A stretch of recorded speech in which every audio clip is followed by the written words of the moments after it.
एक गांव में कुछ लोग एक गड्ढा खोदकर पानी निकालने की कोशिश कर रहे थे। तभी वहां पर एक विद्वान आते हैं और वो गांव के लोगों से पूछते हैं कि भाइयों आप लोग ये क्या कर रहे हो। लोग जवाब देते हैं कि साहब गड्ढा खोदा है, गड्ढा खोद के पानी निकालने की कोशिश कर रहे हैं। अच्छा, तो विद्वान थोड़ा इधर नजर घुमाते हैं तो देखते हैं कि वहां पर एक और गड्ढा खुदा हुआ है। कहते हैं अच्छा ये गड्ढा क्यों खोदा था? और वो कहते हैं कि इसे भी पानी निकालने के लिए ही खोदा था, लेकिन 20 फीट तक खोदा लेकिन उसके बावजूद भी पानी नहीं आया और फिर हमने इसको छोड़ दिया। तो एक और नजर घुमाते हैं तो वहां पे एक और गड्ढा खोदा होता है। तो उनसे पूछते हैं कि ये क्यों खोदा? और वो कहते हैं कि इसको भी हमने पानी निकालने के लिए खोदा था, 20 फीट खोदा लेकिन उसके बाद भी पानी नहीं निकला। और वो विद्वान जब चारों तरफ नजर घुमाते हैं तो उनको पता चलता है कि ऐसे वो 4 गड्ढे ऑलरेडी खोद चुके हैं और ये 5वां गड्ढा है जिसे वो खोद रहे हैं। और वो विद्वान उनको बोलते हैं कि ये 20-20 फीट के 4 गड्ढे खोदने के बजाय अगर आप एक ही गड्ढा 80 फीट तक खोद देते तो आपको 100% पानी मिलता ही मिलता। तो मोरल ऑफ द स्टोरी, इधर उधर जंप करने के बजाय, अलग अलग करियर चूज करने के बजाय, अलग अलग लाइन चूज करने के बजाय आप किसी एक चीज को पकड़ लो। ऐसा नहीं होता है कि आपने कुछ समय के लिए एक प्रोफेशन किया, फिर उसमें आपको रिजल्ट्स नहीं मिले, फिर आपने दूसरा प्रोफेशन पकड़ा, फिर उसमें आपको रिजल्ट नहीं मिले, फिर आपने तीसरा प्रोफेशन पकड़ा, फिर उसमें आपको रिजल्ट नहीं मिले, एंड सो ऑन। ऐसा नहीं होता है। इस दुनिया में जितने भी सक्सेसफुल लोग हैं वो हमेशा अपने किसी एक काम के लिए जाने जाते हैं। For example Sachin Tendulkar known for cricket, Amitabh Bachchan known for acting, Lata Mangeshkar was known for singing. तो कोई भी सक्सेसफुल व्यक्ति आप इस दुनिया में उठा लीजिए, वो हमेशा अपने किसी एक काम के लिए जाना जाता है जिसमें उसकी एक्सपर्टीज होती है। वो कभी ऐसा नहीं करते हैं कि आज चलो सिंगिंग में करियर बनाते हैं, कल क्रिकेट में करियर बनाते हैं, उसके बाद राइटिंग में करियर बनाएंगे, उसके बाद किसी और में करियर बनाएंगे। ऐसा नहीं है। आप कोई एक फील्ड पकड़िए और उसमें अपने आप को पूरी तरह से झोंक दीजिए। पर सवाल यह है कि वो एक फील्ड आखिर है कौन सा?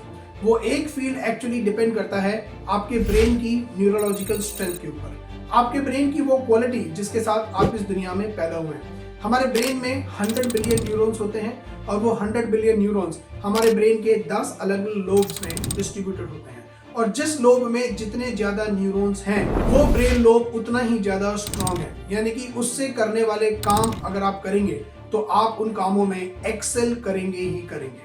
तो आपको बेसिकली ये पता करना है कि आपके ब्रेन का वो ऐसा कौन सा लोब है जो सबसे स्ट्रांग है, आपके ब्रेन का वो ऐसा कौन सा लोब है जिसमें सबसे ज्यादा न्यूरॉन्स हैं। और यदि आप ये पता कर लेते हैं और उस फील्ड में अपना काम करना शुरू करते हैं और उस काम को पकड़े रहते हैं, छोड़ते नहीं हैं, उस काम को पकड़े रहते हैं और उसी में अपने आप को झोंक देते हैं, तो इसमें कोई दो राय नहीं है कि आप डेफिनेटली आसमान की ऊंचाइयों को छुओगे और उस फील्ड में बड़ी कामयाबी हासिल करोगे। लेकिन सवाल ये उठता है कि आखिर ये कैसे पता करें कि हमारे ब्रेन का कौन सा लोब सबसे स्ट्रांग है, हमारे ब्रेन की कोर कॉम्पिटेंसीज क्या है, हमारे ब्रेन की यूनिक एबिलिटीज क्या है। So don't worry ladies and gentleman, girls and boys, let me give you a wonderful solution. एक ऐसा साइंटिफिक सॉल्यूशन मैं आपको दूंगा जिसका पूरी दुनिया में कोई मैच नहीं है, और इस सॉल्यूशन का नाम है आइरिस एनालिसिस।